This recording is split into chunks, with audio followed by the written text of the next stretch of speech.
sahabat GPIB, jumpa lagi dengan saya Pendeta Marta Iskandar Mamusu. Sebelum kita melanjutkan aktivitas kehidupan kita akan mendengarkan firman Tuhan. Karena itu, marilah kita berdoa. Bapa yang baik, pemeliharaanmu indah bagi kami sepanjang malam saat kami beristirahat. Berkat yang baru Engkau sediakan bagi kami di hari yang baru. Kami sungguh bersyukur atasnya. Sebelum kami melanjutkan aktivitas kami akan membaca dan merenungkan firman-Mu. Bimbing kami dengan kuat kuasa Roh Kudus-Mu, agar kami fokus mendengar firman Tuhan. Dan biarlah firman-Mu memampukan kami untuk memasuki hari ini dengan penuh pengharapan. Dalam nama Tuhan Yesus Kristus, kami mohon. Amin. Pembacaan Alkitab pada hari ini terambil dari Perjanjian Lama. Sakaria pasal 6 ayat 9 sampai ayatnya yang ke-12. Sakaria pasal 6 ayat 9 sampai ayat 12. Demikian firman Tuhan. Datanglah firman Tuhan kepadaku, bunyinya, pergilah pada hari ini juga ke rumah Yosia bin Sefanya, dan pungutlah persembahan dari pihak orang-orang buangan, yaitu dari Heldai, Tobia, dan Yedaya, semuanya orang-orang yang sudah datang kembali dari Babel. Pungutlah perak dan emas, buatlah mahkota dan kenakanlah itu pada kepala imam besar Yosua bin Yozadak. Katakanlah kepadanya, beginilah firman Tuhan semesta alam. Inilah orang yang bernama Tunas. Ia akan bertunas dari tempatnya dan ia akan mendirikan bait Tuhan. Demikian pembacaan Alkitab. Terpujilah Kristus. Haleluya. Sahabat GPIB, Nabi Sakaria adalah seorang nabi dari kalangan para imam. Dia sesaman dengan Nabi Hagai, namun Nabi Sakaria lebih lama berkarya dibandingkan dengan Nabi Hagai. Nabi Hagai dan Sakaria tampil waktu Zerubabel menjadi gubernur atau bupati, dan Yosua menjabat sebagai imam besar. Satu-satunya penguasa Yahudi yang masih tersisa ialah imam besar Yosua. Dalam kitab Sakaria terkumpul sejumlah penglihatan. 8 yang diceritakan oleh Nabi sendiri di pasal 1 sampai 8 dan diberi tanggal, termasuk di dalamnya pembacaan kita tadi. Nabi Sakaria melakukan kegiatannya di tengah-tengah orang Israel yang baru saja kembali dari pembuangan. Sungguh ajaib bahwa Israel di dalam pembuangan tidak kehilangan identitasnya. Banyak suku dan bangsa pada waktu itu bercampur baur dan hilang.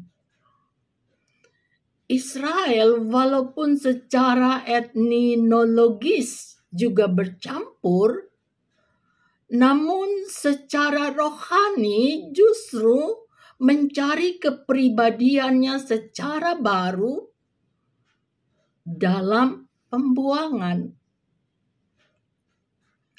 Selanjutnya, kalau nabi-nabi dahulu menegur sambil memberitahukan hukuman, maka sekarang, kata sekarang kita artikan zaman Nabi Zakaria, sekarang harus diumumkan bahwa hukuman-hukuman itu sudah terlaksana.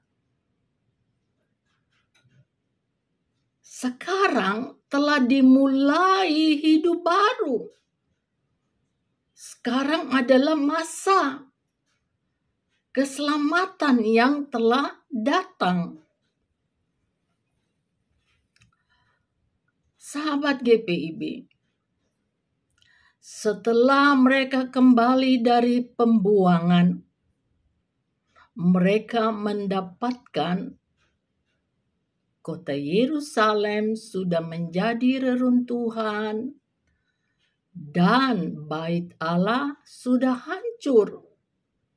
Mereka merasa gundah, mereka sedih sekali karena bait Allah itu adalah pusat ibadah mereka.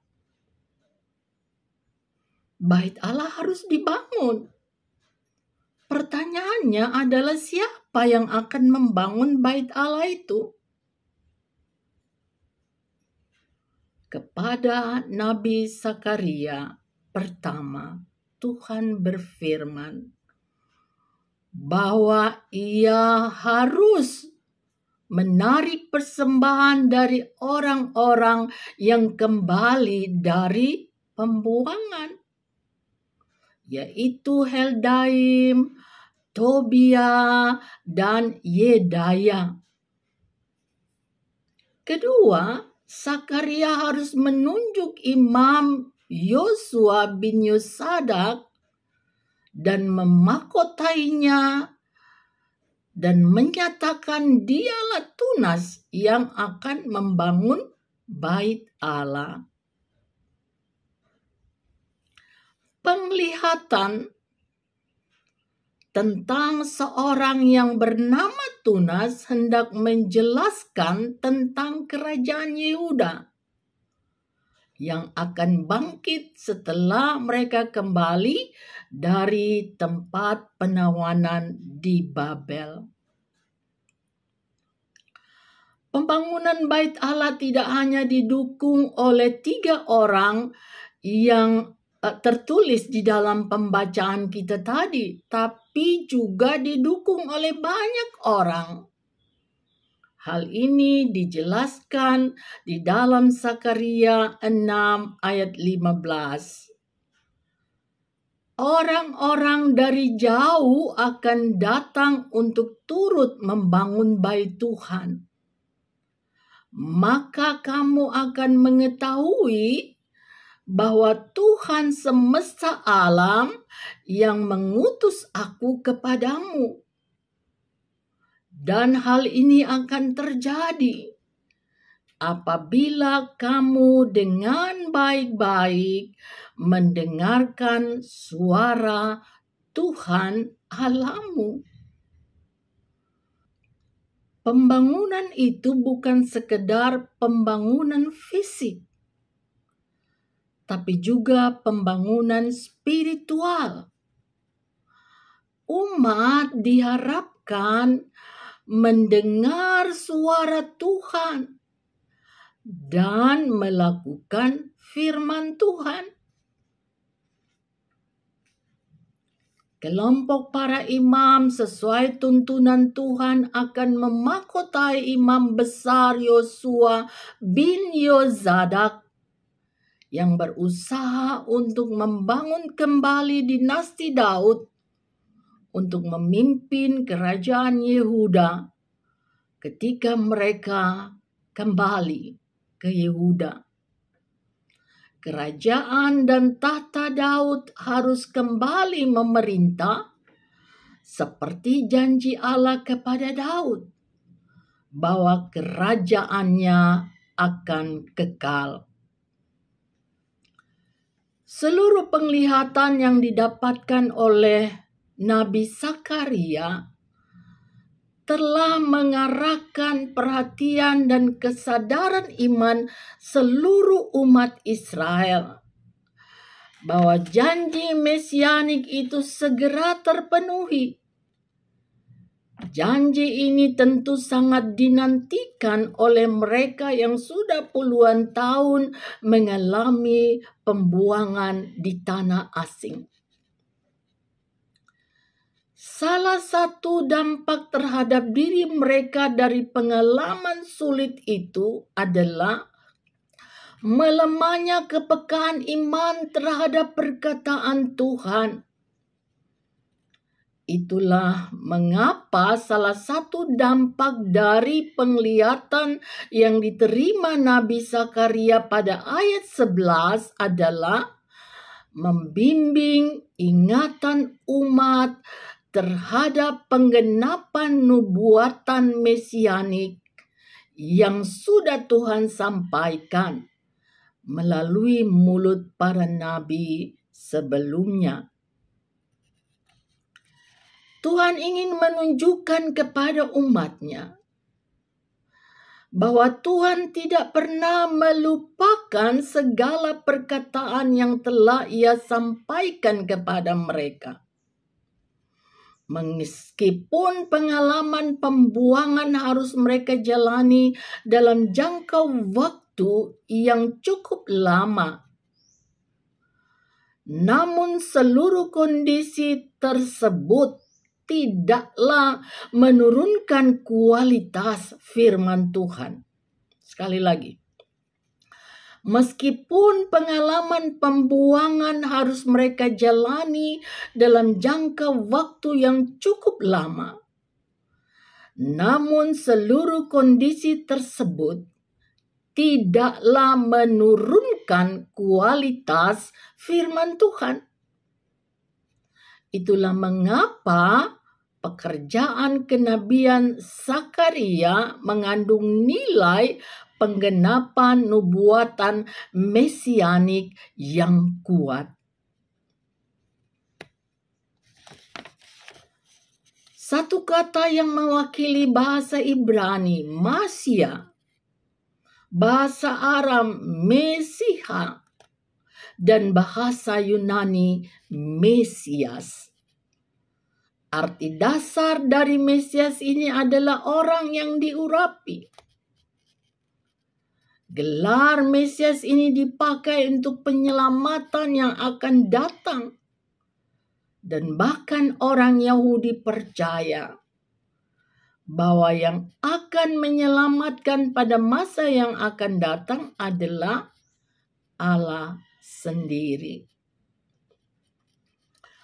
Pemberian mahkota kepada imam menjadi lambang Mesias yang akan datang, yaitu Yesus Kristus yang adalah Raja sekaligus imam yang akan memerintah.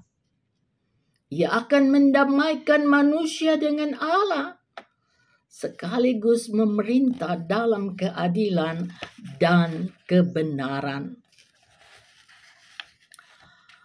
Mengawali hari ini, maka marilah kita mengingat bahwa tidak selamanya Tuhan menghukum. Kita sudah lihat dalam penjelasan pembacaan kita tadi terhadap kehidupan orang Israel. Tuhan mengampuni, menerima kembali, dan memberikan masa depan yang cerah ceria. Demikian ketika kita datang kepada Tuhan dan baik-baik mendengar suara Tuhan, maka pengampunan diberikan. Hidup baru terbuka lebar di depan kita untuk kita jalani bersama-sama dengan Tuhan. Ayo, segera bangkit. Jangan hidup saat ini dengan ikatan masa lalu yang kelam, yang akan selalu membuat kita sedih, kecewa, kehilangan pengharapan. Hidup hari ini dengan ikatan masa lalu yang kelam, itu namanya jalan di tempat. Sekali lagi, hidup hari ini dengan ikatan masa lalu yang kelam, itu namanya jalan di tempat. Ayo, bangkit dan melangkah. Melangkah maju karena Tuhan Yesus Sang Mesias sudah membuka jalan itu bagi kita. Jalan pengampunan. Hidup baru yang berpengharapan. Jika Tuhan sudah mengampuni, menerima kita kembali, menyelamatkan kita, maka apa yang harus kita lakukan? Bersyukur. Bersyukur kepada Tuhan. Bagaimana caranya bersyukur? Begini. Saat ini kita telah memiliki bait Allah atau gedung gereja. Kita tidak harus lagi membangun gedung gereja. Hanya melengkapi di sana sini untuk penyempurnaan fasilitas gereja. Mari kita menjadi Heldaim, Tobia, dan Yedaya zaman now yang mendukung penuh pembangunan bait Allah dengan sukacita. Kalau ada penatua diaken dan panitia pembangunan datang ke rumah saudara atau telepon, jangan ditolak. Sekali lagi, jangan ditolak. Dengan sukacita terima mereka dan katakan apa yang saya bisa bantu. Itulah cara bersyukur kita kepada Tuhan. Apakah berhenti sampai di situ? Tidak. Kita juga harus terus-menerus membangun persekutuan ibadah di gereja atau di rumah-rumah. Selamat beraktivitas, selamat bekerja, semangat sekolah dan kuliah. Tuhan Yesus memberkati kita. Amin. Sahabat GPIB, firman Tuhan sudah kita dengar. Mari kita lakukan dalam kehidupan konkret. Mengakhiri morning call pagi hari ini, mari kita berdoa. Firman-Mu pelita bagi kaki kami dan terang pada jalan kami. Buatlah kami terus berjalan di dalamnya memasuki hari ini dengan segala tantangan dan pergumulannya. Karuniakan kami ide-ide cemerlang dalam membangun diri, keluarga, dan pekerjaan kami. Mampukan kami melakukan tanggung jawab kami masing-masing dengan baik untuk kemuliaan nama-Mu. Ya Yesus, Engkau adalah kekuatan kami dan dokter agung kami. Berikanlah kami kekuatan dan kesehatan untuk memaksimalkan tugas-tugas kami. Berkatilah gereja kami, agar di dalamnya kami semakin bertumbuh dalam iman kepada Tuhan Yesus Kristus. Berkatilah bangsa kami, agar kasih persaudaraan sesama anak bangsa tetap terpelihara indah. Para pemimpin bangsa tetap menjaga hati nurani yang bersih dalam memimpin bangsa kami, agar tercipta keadilan, kedamaian, dan kesejahteraan di negeri ini. Dalam nama Tuhan Yesus Kristus, kami telah berdoa. Amin.